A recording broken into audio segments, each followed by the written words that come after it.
Hi friends, ఎలా ఉన్నారు? బాగున్నారా? మేమైతే చాలా బాగున్నాం. గుండి కొబ్బరికాయలు మా అక్కగారింటికి వెళ్ళి మా వారు మా బావగారు వెళ్ళి తీసుకొచ్చారు.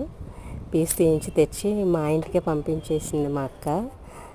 నీకు ఎన్ని కావాలన్నా తీసుకొని నాకు పంపించు అని. ఇంకా నిమ్మకాయలు కూడా తీసుకొచ్చారు, అవి చూపిస్తాను. కరివేపాకు కూడా తెచ్చారనమాట, కడిగి ఆరబెట్టాను పచ్చడి కోసమని. తర్వాత ఎండ అయితే గట్టిగా ఉందండి బాబు, అసలు బయట. ఇంక ఈ చెట్టు దగ్గర కూర్చొని సీతాఫలం చెట్టు దగ్గర గిన్నెలు అవి కడిగేసుకొని బట్టలు అయితే కొంచెమే ఉన్నాయి జాడిద్దామని అక్కడ పెట్టేసి వచ్చానమాట, ఇంకా వీడియో తీద్దామని. ఓకే ఫ్రెండ్స్, చూసారా కొబ్బరికాయలు కొంచెం చెమ్మగా ఉన్నాయి అనమాట, అందుకే ఎండలో పెట్టాను. ఇగోండి, ఇక్కడైతే నిమ్మకాయలు చూపిస్తాను, కొంచెమే ఉన్నాయి, ఎక్కువ కోసి రాలేదు. ఓకే ఫ్రెండ్స్, ఈ వీడియో ద్వారా ఒక మంచి మాట చూసారా.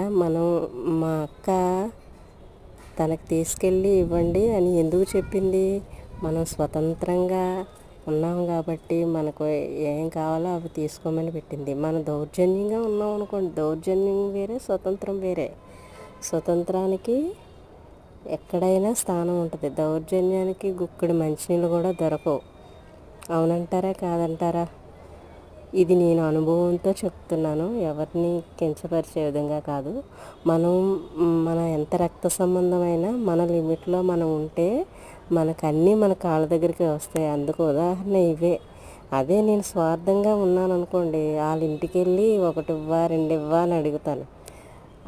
నేను స్వతంత్రంగా ఉంటాను కాబట్టి తనకి ఏం కావాలో తీసుకుంటుంది, మిగతా మనకే ఇస్తుంది. ఆ నమ్మకాన్ని మనం ఎప్పుడు పాడు చేయకూడదు. అవునంటారా కాదంటారా? బాయ్.